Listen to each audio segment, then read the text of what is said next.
I know most of you are used to seeing me post still pictures on Facebook, but I thought it might be interesting to go to some of the places that in our area that I find interesting anyway, and just give you a little video tour, maybe an inspirational thought or two.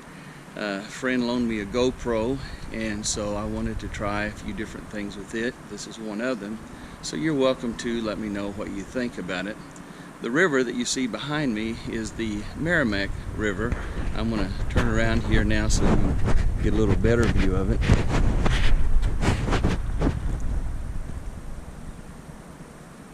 Normally looks about like this, maybe even a little lower, with sandbars like the one across the way in various places throughout. But if you've ever seen me post pictures on Facebook of flooding in the area, well, this is typically where it takes place, the Merrimack.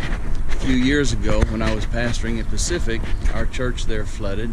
Water got up all the way into the basement and within just a couple of inches into the main sanctuary. Then last year, about the first of the year, a couple in our church still lived in that area, and their house flooded. About 8 feet of water in their house, and the old church building we had in Pacific, the water was up about halfway on the windows at that time.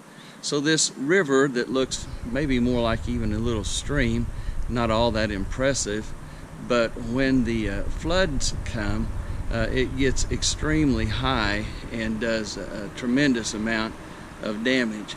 And the thought that always comes to me is this, that we don't think that sin can cause that much damage in our life. You know, it's just a small sin.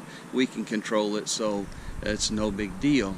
But the truth is, you can't control sin, and it continues to grow.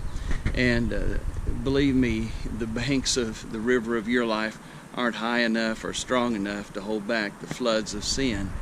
And I remember in John chapter 10 and verse 10, it says that the thief comes but for one reason, to steal, to kill, and to destroy.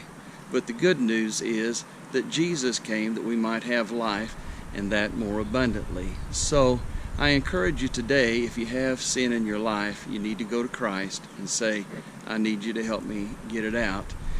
Give your life to Him, submit to Him. I can promise you this, that the life that I enjoy now so abundantly, I would have never enjoyed had I clung to sin and rejected Jesus Christ as my Savior.